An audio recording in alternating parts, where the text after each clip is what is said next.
बिस्मिल्लाहिर्रहमानिर्रहीम। अस्सलाम वालेकुम प्यारे प्यारे बहन भाइयों, आज मैं आपको बताऊंगी आलू की बहुत ही मज़ेदार रेसिपीज़ बनाने का तरीका। आप इसको बरसात के मौसम में या किसी भी मौसम में बनाएंगे, सभी मज़े के साथ खाएंगे और आपसे इसका तरीका ज़रूर पूछेंगे। आज हम बनाते हैं मज़ेदार आलू का कुलचा। तो आइए चलते हैं और मिलकर शुरू करते हैं अपनी आज की रेसिपी। इसके लिए आप 2 कप आटा लें। मैदा आप इसको छानकर बाउल में या किसी भी चीज़ में डाल लें।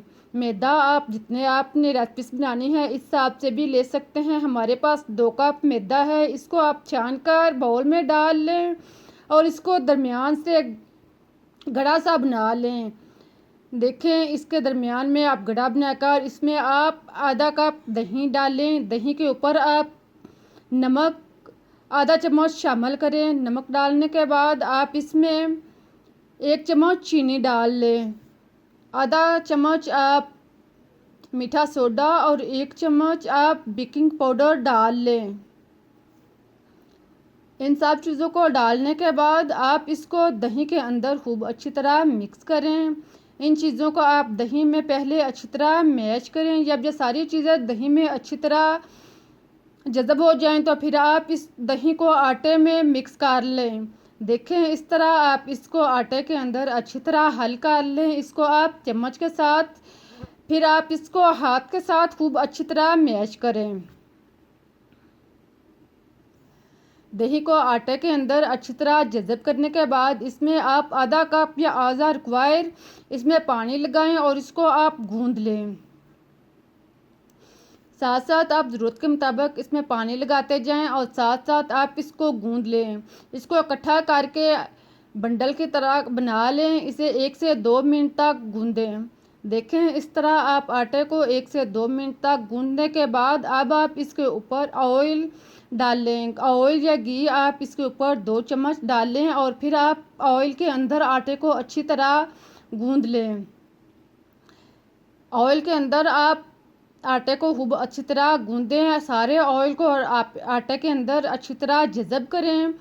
जितनी देर में ऑयल जो है वो जज़ब होता रहे आप इसको गूंदते रहें।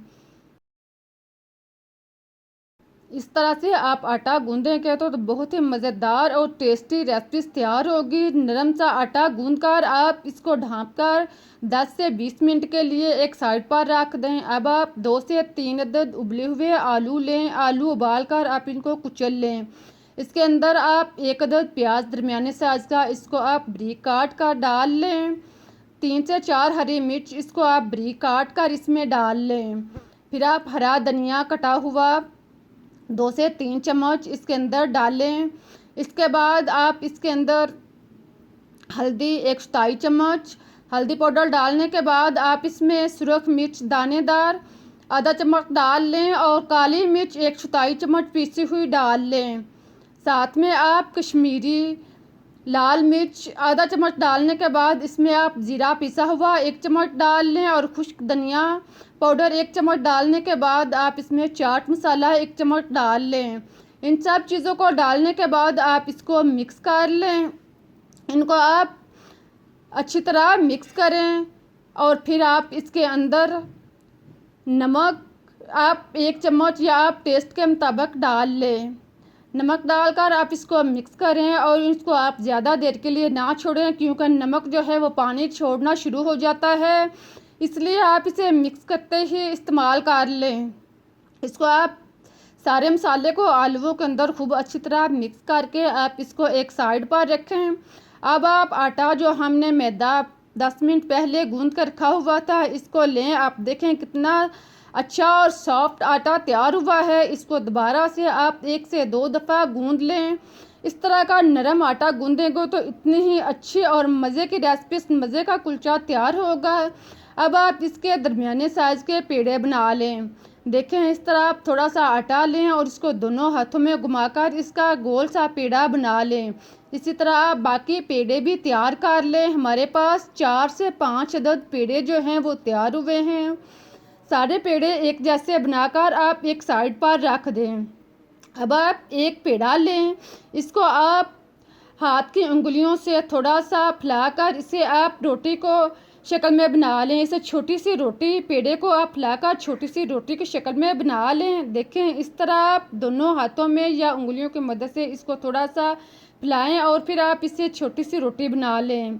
अब आप इसके दरमियान आलू 1 से 2 चम्मच, आप इसका गोल सा पेड़ा भी बना के रख सकते हैं या आप वैसे इसके अंदर रख कर आप आटे को उठाएं, हाथ पर रखें और इसको आप हाथ की उंगलियों की मदद से किनारों को फोल्ड करते जाएं और इसके बंडल की शक्ल में बना लें। देखें आप इस तरह इसको दोनों हाथों में अच्छी तरह इसे घुमाकर इसे बंडल बना लें।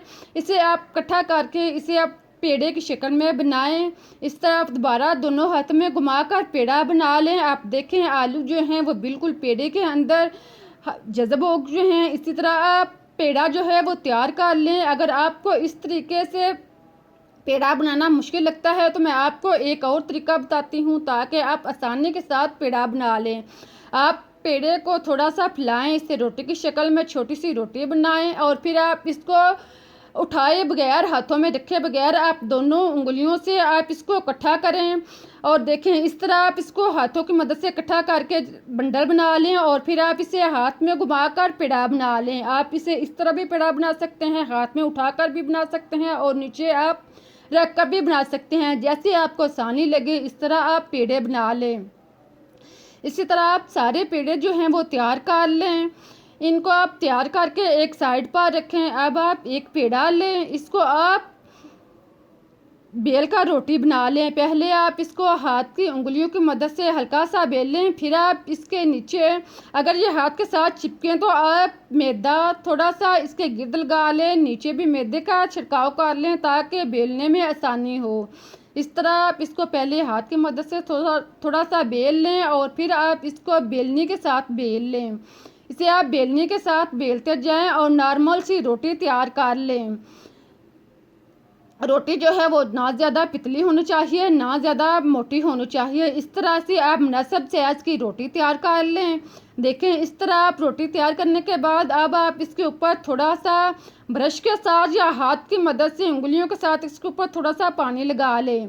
फिर आप इसके ऊपर वाइट तेल चुटकी भर इसके ऊपर लगाएं। इसके बाद आप कलवंजी चुटकी भर इसके ऊपर लगाएं और फिर आप इसमें कटा हुआ हरे धनिया के पत्ते इसके ऊपर थोड़े से लगाएं। इन सारी चीज़ों को लगाने के बाद आप इसको हाथ की मदद से दबाकर सेट कर लें या आप इसके ऊपर 1 से 2 दफ़ा बेलनी के साथ इसको सेट कर लें। देखें इस तरह आप इसको सेट करने के बाद अब आपने पैन या तवा जिसमें भी आपने रेसिपीस बनानी है, कुलचा बनाना है, इसके अंदर आप 2 से 3 चम्मच पानी डालें, इसको गर्म कर लें और फिर आप इसको रोटी को इसके अंदर रखें। जिस साइड पे आपने तिल वगैरह लगाए हैं वो साइड ऊपर रखें और इसका ढक्कन बंद करके इसको लो आंच पर 2 से 3 मिनट तक ढक कर पकने दें। देखें 2 से 3 मिनट के बाद आप इसका ढक्कन ओपन करें। आप देखेंगे कि पानी जो है वो जज़ब हो चुका है और रोटी जो है वो फूल चुकी है। अब आप इसके साइड चेंज करें और दूसरी साइड से भी आप इसको 1 से 2 मिनट तक पकने दें। आप देख रहे हैं कि नीचे वाली साइड जो है वो अच्छी तरह तैयार हो चुकी है, ब्राउन हो चुकी है। इस तरह आप दूसरी साइड से भी इसको इसी तरह आप इसे पका लें। फिर आप इसकी साइड चेंज करें और जिस साइड पे तिल लगे हैं इस साइड पे आप इसके ऊपर ऑयल या घी लगा लें। ऑयल लगाने के बाद आप इसकी साइड चेंज करें और इसको आप फ्राई करें। साथ में आप इसे चम्मच या हाथ की मदद से हिलाते जाएं ताकि रोटी जो है वो क्रिस्पी और मज़े की तैयार हो। इसी तरह आप चाहें तो दूसरी साइड पे भी ऑयल लगा सकते हैं। इस तरह आप 1 से 2 दफ़ा दोनों साइडों से रोटी को अच्छी तरह चेंज करें और इसे ब्राउन करें। जब इस तरह की रेसिपीज जो है इस तरह की रोटी तैयार हो जाए तो आप इसे निकाल लें। आप देख रहे हैं कि दोनों साइड से अच्छी और क्रिस्पी मज़े की रोटी ब्राउन हो चुकी है और तैयार भी हो चुकी है। आप इसको ऊपर से दबाएं। अगर जैसे आप इसको दबाएंगे तो ये फूलना शुरू हो जाएगी। आप इसके शुरू में साइड चेंज करके दूसरी दफ़ा दबाएंगे तो ये जैसे दबाते जाएंगे ये फूलता जाएगा। इस तरह आप इसको तैयार करके इसे निकाल लें और इसी तरह आप बाकी रोटियां भी तैयार कर लें। इसको आप सारी रोटियों को तैयार करने के बाद अब आप इसके ऊपर देसी घी या ऑयल जो भी आपके पास है इसके ऊपर लगाएं। आप देखें हमारे पास सारी रेसिपी सारे कुलचे तैयार हो चुके हैं। देखिए कितने मज़े के लग रहे हैं। मैं आपको तोड़ कर दिखाती हूँ कि कितना अच्छा और मज़े का तैयार हुआ है। ये बिल्कुल भी बाहर नहीं निकला और ना ही ये इसके किनारे ख़राब हुए हैं। बहुत अच्छा और मज़े का कुलचा तैयार हुआ है। अगर आप इस तरीके से बनाएंगे तो जो भी खाएगा आपसे रेसिपी ज़रूर पूछेगा। आप इसको दही की चटनी के साथ, प्याज के साथ या अचार के साथ जैसे भी आप पसंद करें आप मज़े के साथ नोश फरमाएं। मुझे इजाज़त दें। अगर आपको रेसिपी अच्छी लगी है तो इसे लाइक करते जाएं, चैनल को सब्सक्राइब करते जाएं। ये आप लोगों की तरफ से हमारे लिए तोहफ़ा होता है, हमारे लिए हिम्मत और हौसला होता है। इस दुआ के साथ कि आप जहाँ भी रहें खुश रहें, आबाद रहें, हंसते मुस्कुराते रहें। फिर मिलेंगे एक नई रेसिपी के साथ। तब तक के लिए अल्लाह हाफिज़।